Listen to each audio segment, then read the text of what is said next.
عبده ورسوله اللهم صل وسلم وبارك على نبينا ورسولنا محمد وعلى آله وصحبه أجمعين أما بعد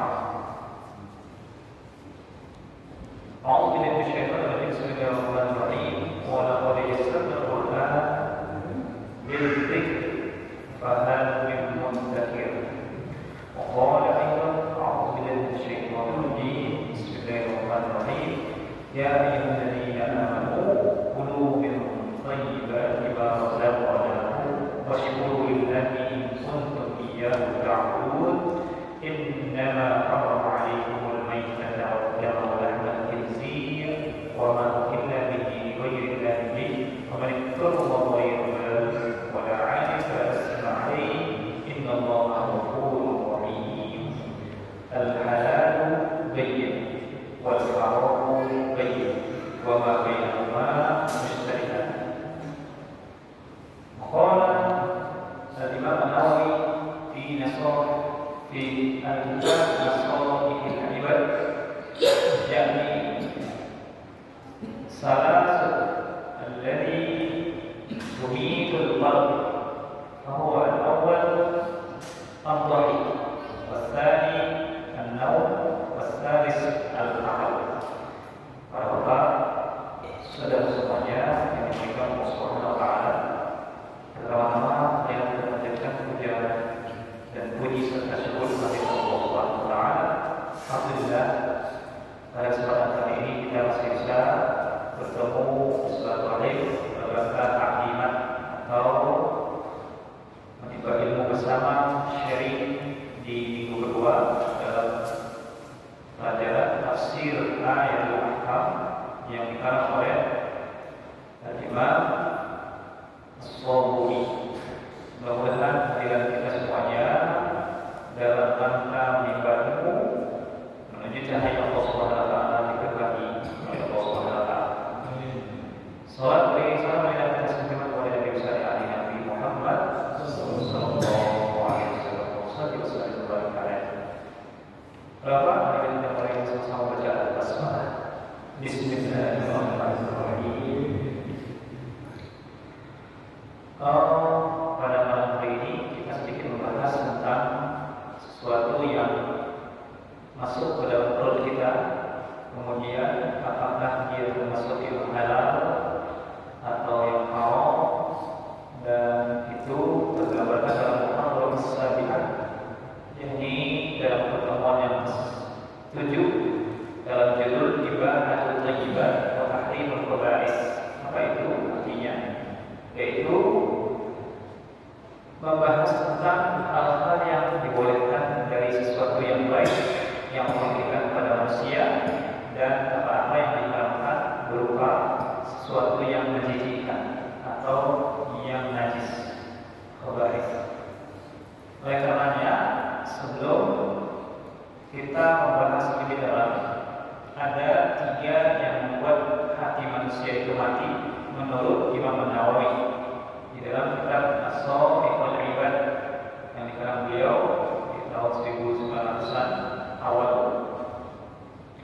Beliau mengatakan yang membuat hati manusia mati ada 3. Yang pertama adalah kasratul dhahik, banyak ketawa, ha hi ha ha, banyak ketawa. Banyak orang yang mengatakan bahwasanya hidup ini jangan serius-serius sekali. Boleh ada ketawanya, boleh ada lucunya.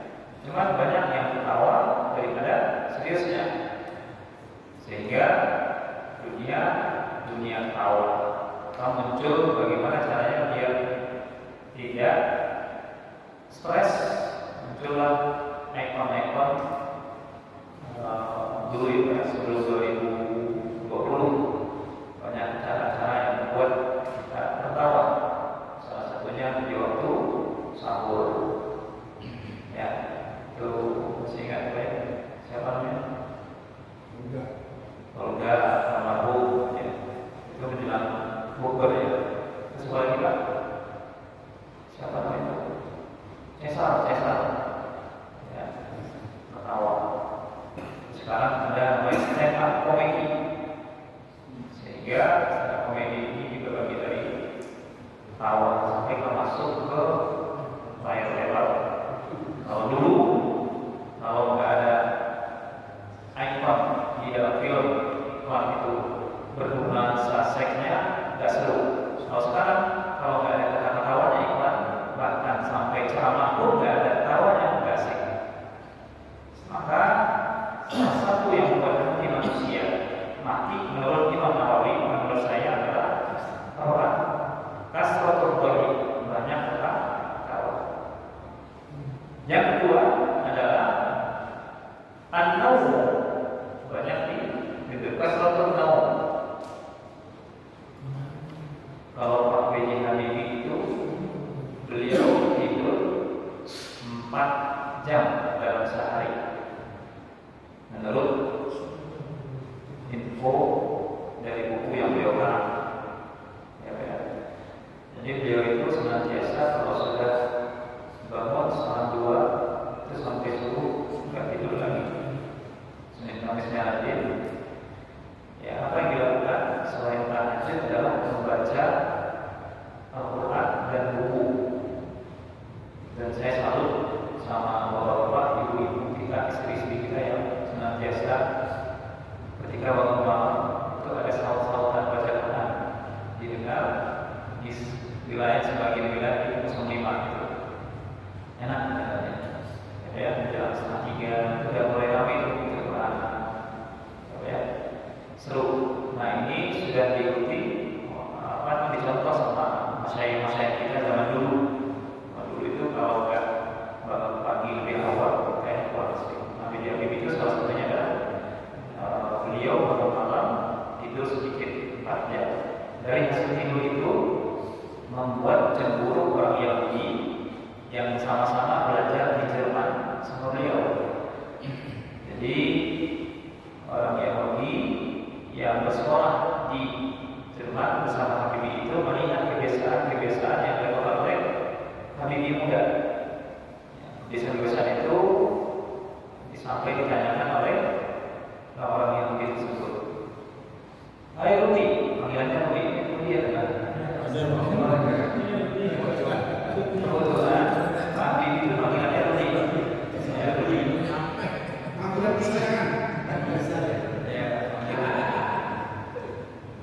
Bajunya mereknya Rudy, toppingnya mereknya Rudy. Ya, kebetulan panggilannya Rudy Pak, B.J. Habibie. Dari kecil ya. Jadi Rudy, kenapa? Apa yang membuat engkau bisa semangat untuk bangun malam? Kemudian apa yang lakukan engkau lakukan setelah bangun malam? Ya, yang membuat semangat adalah saya mencontoh Nabi Muhammad SAW. Tidurnya sedikit, ya saya yakin, dia yakin, Rudy yakin bahwa saya orang yang tidur tahu tentang keberadaan Nabi Muhammad, karena di dalam kitab Taurat ada, di dalam Injil ada disebut pakai bahasa Ibrani, ya, Ahmad atau Ahmed itu ada. Jadi bohong aja orang yang nggak tahu keberadaan Nabi Muhammad, itu pasti mereka tahu. Nah, terus apa yang kau lakukan? Saya membaca Al-Quran, kemudian saya membaca buku. Ya sampai menjelang subuh. Setelah beliau ucapkan begitu kepada orang Yahudi, dicuri ilmunya Pak, dicuri ilmunya, diambil, dipelajari. Semenjak itu banyak orang Yahudi yang mendapatkan Nobel penghargaan dengan berbagai genre sains atau keilmuan, mulai dari kimianya, matematikanya, fisikanya, biografinya, arsitekturnya, banyak yang mendapatkan Nobel. Itu tulisan-tulisan ilmiah. Tapi yang tahu sekian banyak orang Indonesia ketika yang ada di Jerman, Pak B.J. Habibie juga mendapatkan salah satu gelar, yaitu yang kita kenal dengan Mr. Pratt. Apa itu Mr. Pratt? Beliau membuat sebuah teori bagaimana caranya pesawat ketika naik ke pas landas itu tidak bergetar atau kita istilahkan bahasa kerennya turbulensi. Turbulensinya itu tidak terlalu parah. Sehingga tidak memunculkan patahan-patahan ketika naik ke atas. Nah, itu beliau ukur dengan ilmu fisika beliau, kimianya, akhirnya memunculkan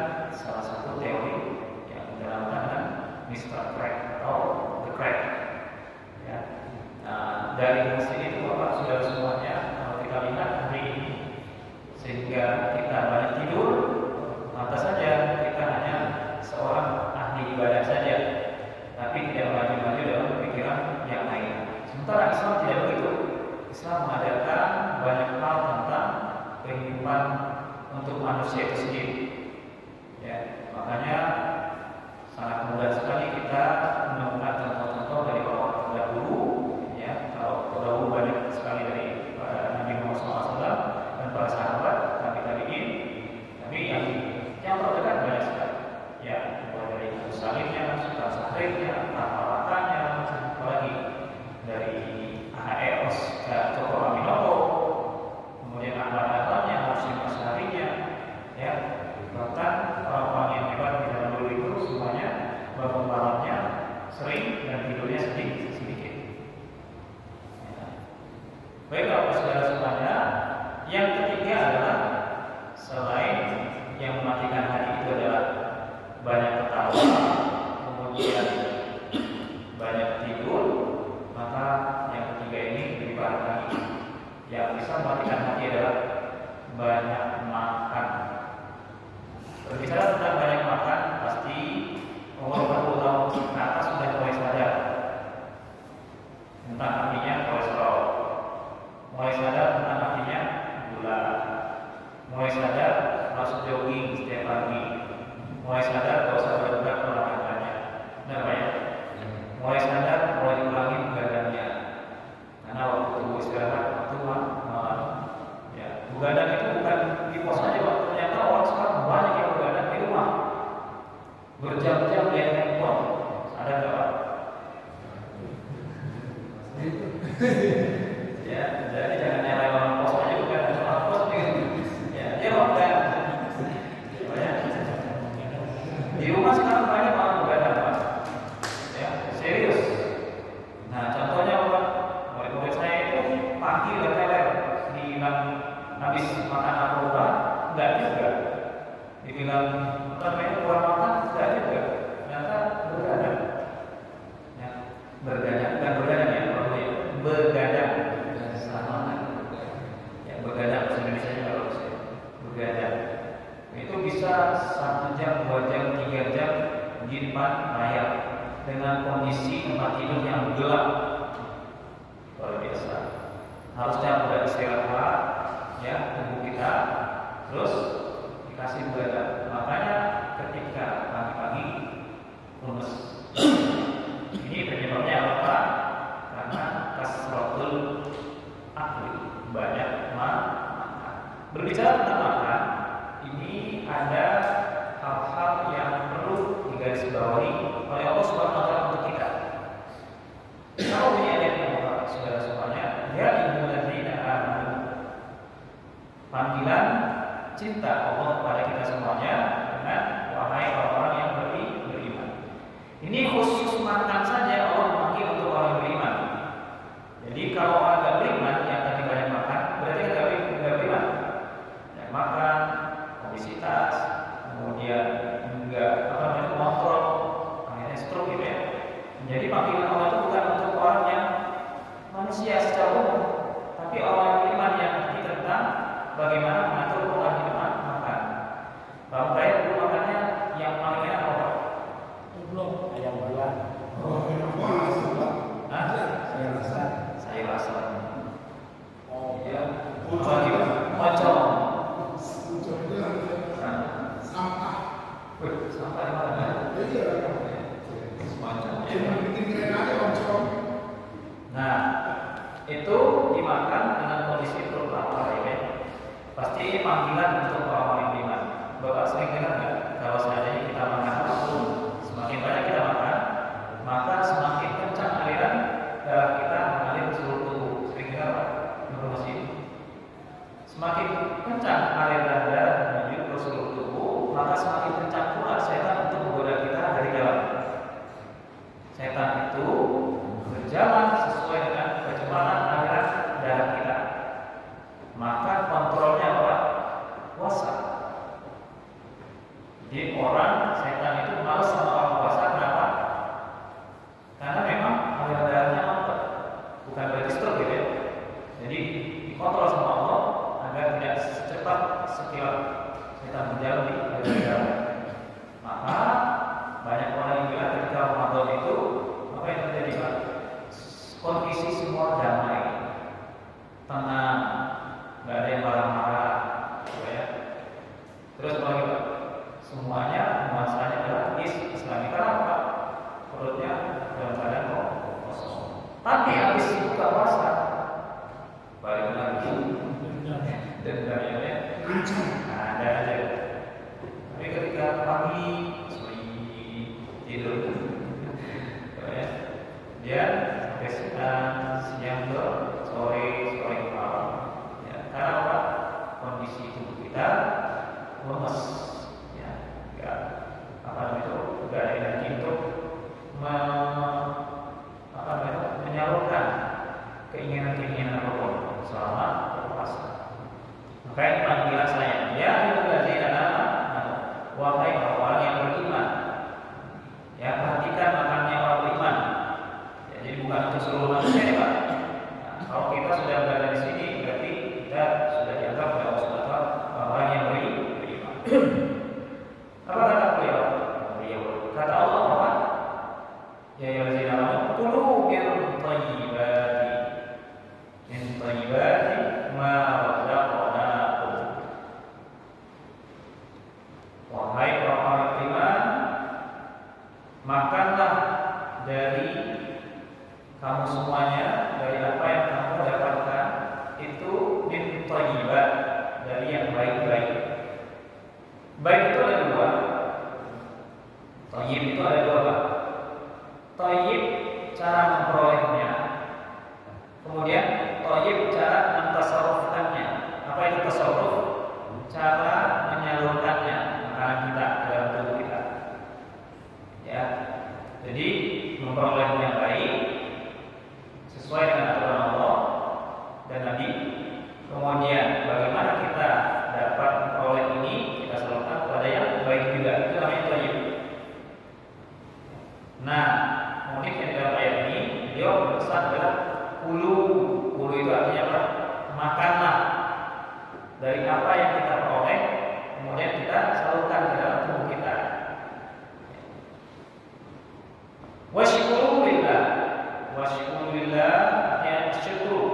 Asyukuru itu artinya syukran. Ketika ada orang memberikan sesuatu kepada kita, kita ucapkan syukran. Lebih tinggi lagi, sedikit lagi, jazakallah. Ya, dan ucapkan alhamdulillah. Jadi asyukur itu artinya al-i'tiraf bin nikmah ma'adur bin ta'zim wa yakunu ala wajhain. Jadi asyukur itu bersyukur pada Allah Subhanahu wa Ta'ala itu adalah bentuk pengakuan terhadap nikmat. Ma'adur bin ta'zim sambil memuji-muji Allah Subhanahu wa Ta'ala. Asyukur, syukran. Kita dikasih sama orang, kita memuji-muji orang yang mengasih, ya, memuji-muji orang yang memberi. Nah, apalagi Allah. Jadi Allah memberi semua manusia, semua makhluk itu tanpa batas. Apa yang diberikan Pak? Udara, makanan yang sampai detik ini dengan tanah yang kadang kering, kadang lembek, kadang basah, tumbuh dengan mudah. Ya Pak ya, setiap bulan ada aja musimnya. Musim kelengkeng, nggak habis-habis. Besoknya musim jeruk, nggak habis-habis. Besoknya musim apa lagi? Semangka.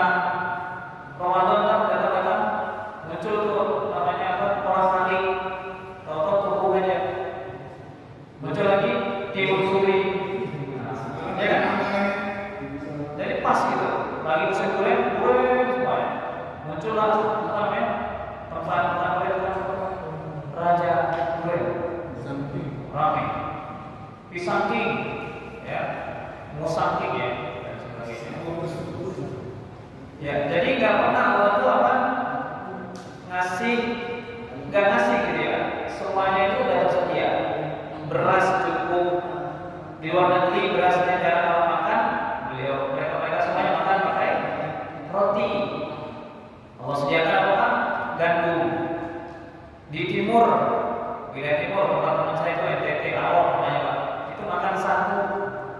Ya, kalau nggak makan sagu kayak kita makan nasi Pak. Kalau nggak makan nasi belum afdol. Nah, dia makannya sagu. Sagu apa Pak? Papeda. Ya, papeda. Di NTT makan. Ya. Itu udah enak Pak. Ini si jagung. Ya, luar biasa. Kayak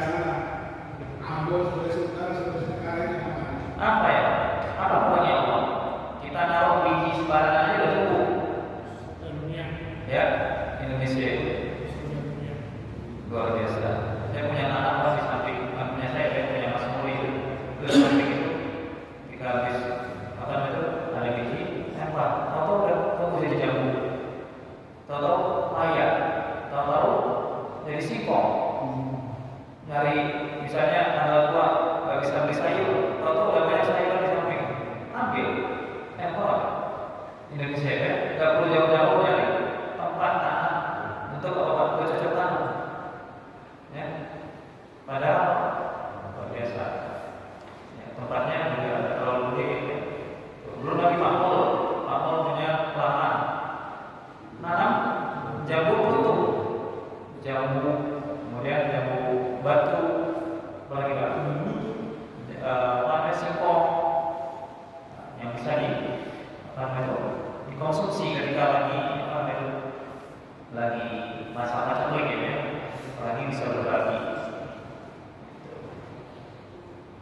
Jadi asyukur itu adalah artinya pengakuan yang sangat besar terhadap nikmat yang Allah berikan sambil kita memuji Allah. Wa yakunu ala wajh lain, yakni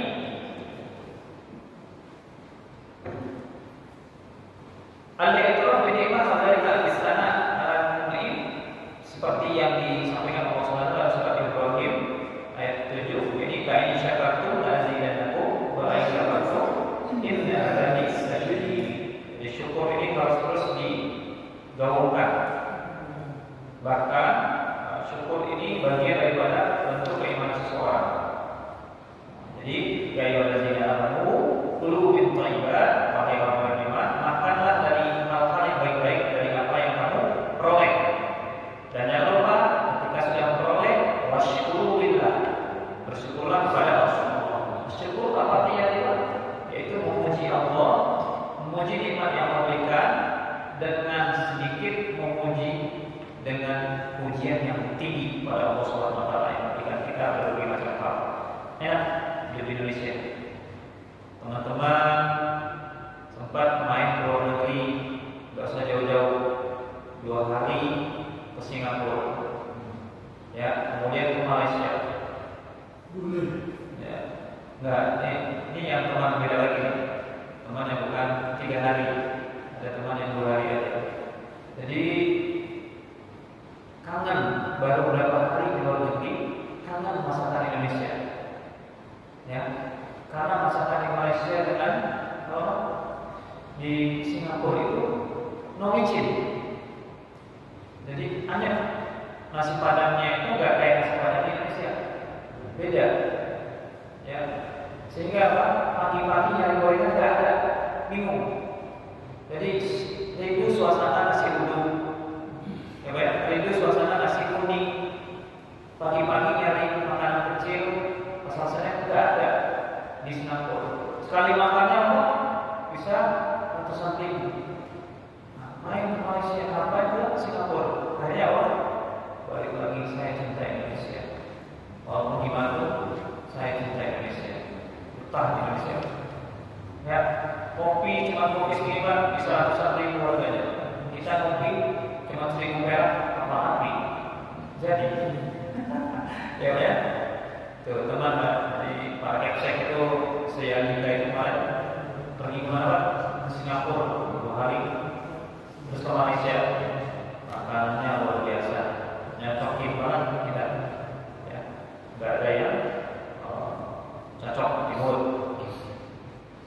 Ya, mudah-mudahan kita senantiasa menjaga negeri ini belajar thayyibah, ya, nggak ada perang-perang Indonesia itu dulu lah.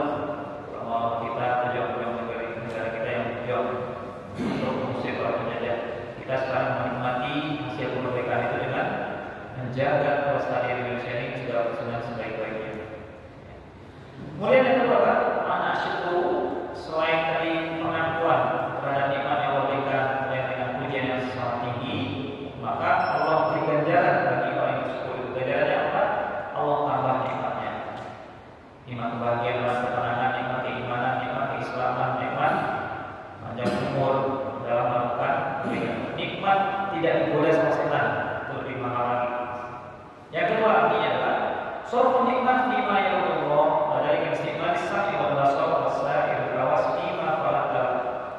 Jadi memperoleh nikmat kemudian menyalurkan kenikmatan itu dengan apa Pak? Disalurkan pada apa yang Allah ridho. Seperti apa?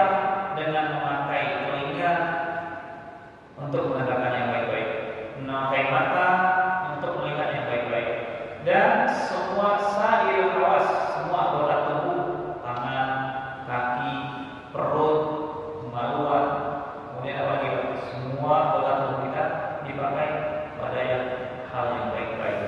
Ini bentuk iman yang kedua. Jadi ada bentuk iman yang pertama adalah yaitu memuji Allah dengan sang tinggi dengan ucapan hamdalah. Kemudian yang kedua adalah dengan memakai semua nikmat itu dengan menggunakan semua perangkat yang memberikan berupa tubuh yang mulia ini dengan hal-hal yang baik-baik. Innama harrama 'alaikum maitata wa damu wa lahmal khinzir. Sesungguhnya Allah mengharamkan bagimu maitah. Allah mengharamkan bagimu bangkai.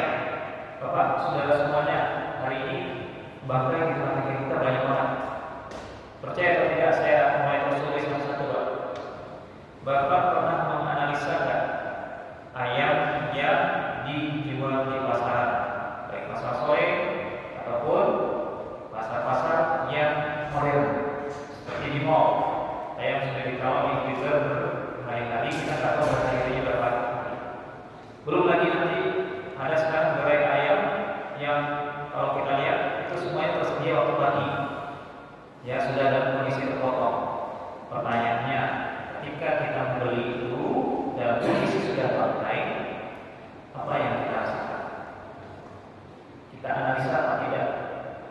Sampai-sampai kita punya teman hari ini Pak, yang sampai detik ini yang berusaha untuk kalau makan ayam itu Pak, kalau orang yang nggak lihat sembelih mau kami baca bismillah, dia tidak mau makan. Sampai sekarang masih ada Pak mempertahankan itu Pak. Agar apa Pak? Dia tidak memakan bangkai apa namanya yang mungkin kita khusus nuzul di bangkai tersebut adalah halal tapi ternyata haram. Ustaz, gimana dong kalau seandainya kita sudah melakukan setiap sore kan udah ayamnya udah begitu, gimana dong? Apa yang kita lakukan Pak? Kan nggak mungkin nggak makan ayam, nggak mungkin nggak makan daging. Tubuh kita butuh energi untuk support agar ada tenaga. Nah, tenaga itu zat besi, daging, ya, biar kita bisa apa itu bergerak. Nah, makanya solusinya apa? Cari tempat-tempat apa namanya potong ayam yang benar-benar kelihatan. Ya, ingatkan istri kita yang berada di pasar. Ya, kemudian kalau sudah melunta, dia boleh bertanya kritis. Ini ayam sudah berapa hari? Ya, ini kalau kita kadang-kadang kayak enak nyenggol orang gitu ya, seolah kalau kita nanya itu meledek itu enggak. Kita sebagai orang beriman disuruh untuk menjaga apa yang kita peroleh dari sesuatu yang halal. Daging halal, ayam halal. Tapi ketika kita tahu status halal dari Allah, tapi cara orang makan ayam kita nggak tahu, jadi halal nggak? Halal. Ya. Terus gimana Ustaz? Kita makan ini aja. Tumbuh-tumbuhan, sayur-sayuran. Jadi herbivora ya. Kayak orang di Kristen itu ada namanya Kristen Advent Pak. Itu kalau dia daging itu nggak mau makan ya. Itu namanya di Kristen itu ada namanya satu aliran Advent. Nggak boleh makan ya. Yaitu Advent. Islam insya Allah nggak ada, makannya normal-normal aja. Ya daging yang penting ya sayur-sayuran yang penting ya. Lapis ketiganya Pak, cek logo kalau seandainya dia UMKM, ya mungkin ada hal ya. Nah, pastikan kondisinya benar-benar kita ketahui. Nah, yang paling manis dari keempatnya adalah setiap kita mau makan, kita sudah analisa semuanya. Kelamaan Ustaz, gitu kan? Kelamaan kayak gitu. Memang kita sebagai orang Indonesia harus teliti benar-benar.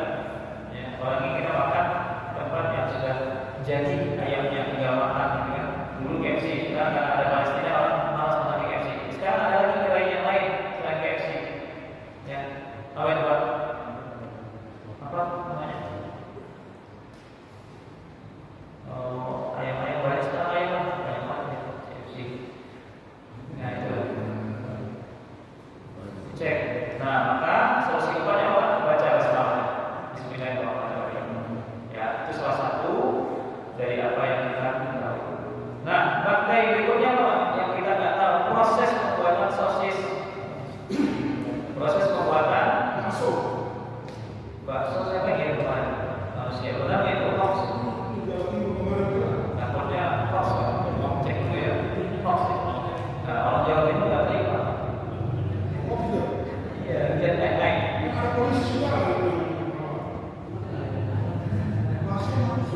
Bahasa itu manusia dan manusia.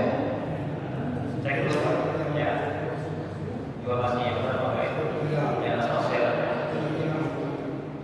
Nah, ada dua bangkai yang boleh dimakan. Pertama, bangkai yang di laut ikan boleh. Kenapa setiap ikan itu dihalalkan dalam atau seafood ya? Ya, seafood yang tidak bertabrakan dengan hukum Rasulullah. Seafoodnya misalnya ada tariknya, boleh juga Pak. Contoh apa Pak? Contohnya seafood. Nah, kayak ada yang juga. Nah, bertarik, menjijikan, tidak boleh dimakan walaupun dia berasal dari laut. Nah, contohnya apa Pak? Singa laut, anjing laut, bahkan sampai ke hiu.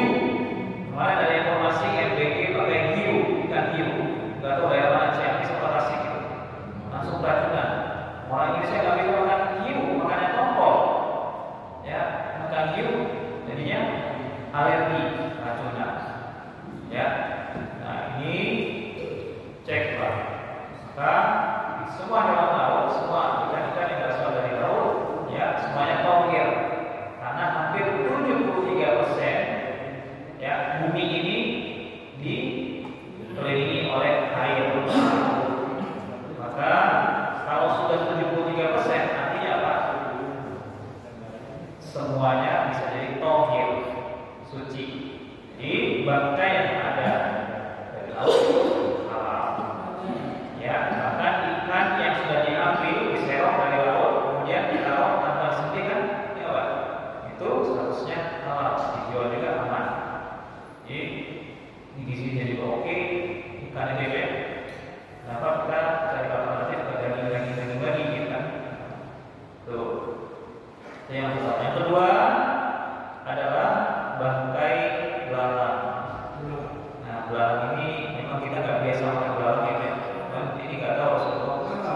Halal. Nah, di Jawa Timur itu pernah saya kaget ada di Magetan saya pernah dari hewan kurban waktu itu istirahat, ya. Itu makan keripik. Keripiknya keripik larang.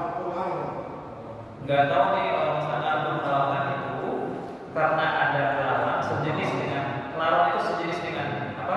Belalang, makanya makan. Saya kaget, ini halal, halal katanya.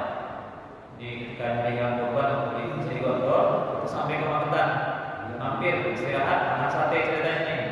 Nah, di samping tadi itu ada keripik larang.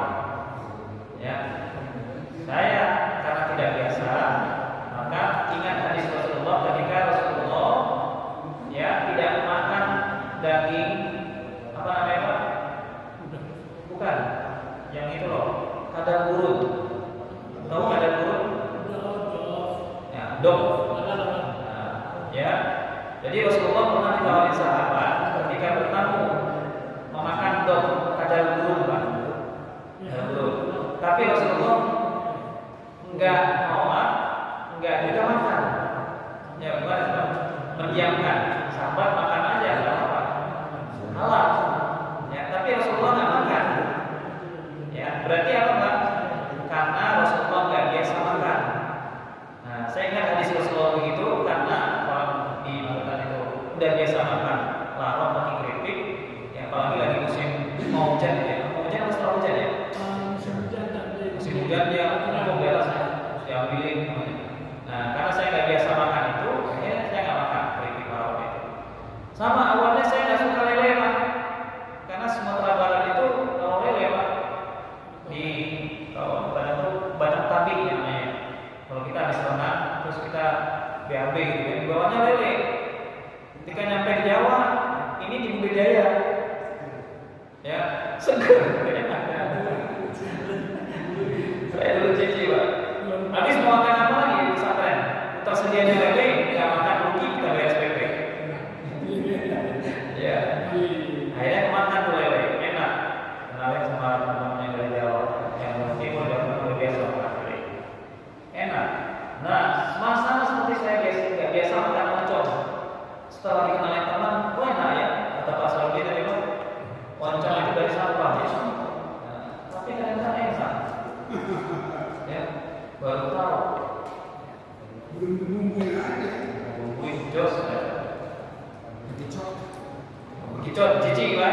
Pelending ya. Nah, ada orang makan bekicot ya. Jadi Keripik kalau di Jawa Timur. keripik, bekicot, langsung. Kalau sesuatu yang jijik itu statusnya bisa jadi haram. Kalau bekicot itu jijik nggak? Jijik nggak? Berlendir, kering ya, karena udah jadi ya. Ya maka hindari Pak. Apalagi al-halal bayyin, al-haram bayyin, wa ma bainahuma mustabihat. Sesuatu yang halal itu jelas, halal. Ya sudah jelas. Sesuatu yang haram sudah jelas. Antara keduanya, misalnya raguni atau Ustaz tadi, bekicot itu belum jelas hukumnya, nggak jelas ya. Kalau saya karena jijik ya, ambil hukum hadisnya adalah jijik, maka saya nggak pernah bekicot. Ya, dari itu. Nah, sebagian Ustaz ada yang bilang bekicot haram. Ya, karena hidup kalau itu di jual ya, ini air besar, ini darah besar. Asalnya buaya, buaya darat, bahaya. Ya, perompas saudara semuanya, inilah. Jadi yang pertama yang dihalalkan oleh Allah SWT adalah bangkai. Ada bangkai, dua bangkai lagi yang boleh dimakan. Bapak, nah, pakai ikan ya, pakai ikan dan terus pakai tadi belalang ya. Nah, selain itu bangkai-bangkai yang lain berarti haram ya. Bangkai-bangkai yang lain itu haram. Nah, hati-hati dengan apa yang saya bilang juga. Kita nggak tahu proses pembuatan sosis, tidak tahu pembuatan yang namanya apa namanya burger tahu dagingnya ya jangan dimakan itu. Nah, yang kedua apa? Wadam. Dam itu artinya apa? Darah. Apa? Darah itu nggak boleh. Darah yang boleh itu dua, yaitu hati dan limpa. Limpa itu apa? Jantung hewan boleh dimakan. Ya, kalau lagi-lagi di Jawa Timur itu jantung itu dijadikan keripik apa? Ya, terus ayam, hati ayam itu boleh. Selain itu darah haram. Baik marus yang dikatakan tadi, marus haram. Ya, marus itu darah yang dikeringkan atau dijadikan kayak semacam satu tempat ya kayak kalau tahu dikasih dimakan sama orang. Itu haram. Biasanya ini ada di wilayah pinggiran-pinggiran kali. Ya, namanya warung-warung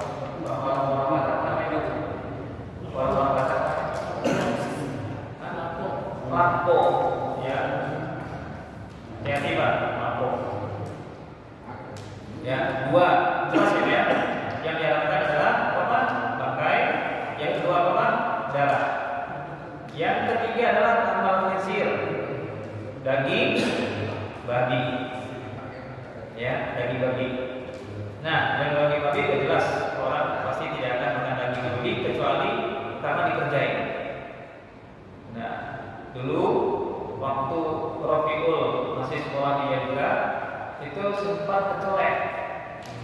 Banyak ternyata anak kita nggak tahu hukum bagaimana bermuamalah dengan orang non muslim. Ini harus hati-hati banget. Apalagi sekolahnya itu sekolah bareng-bareng semua agama masuk. Jadi anak-anak kita tuh kebanyakan nggak ngerti harus kalau minum itu bisa minum gini, ya nggak boleh lah minum sama-sama dengan muslim itu nggak boleh, haram. Ya Pak ya, ini orang muslim punya botol, terus kita minum bareng nggak boleh. Apalagi makan bareng pakai sendoknya, nggak boleh. Ya,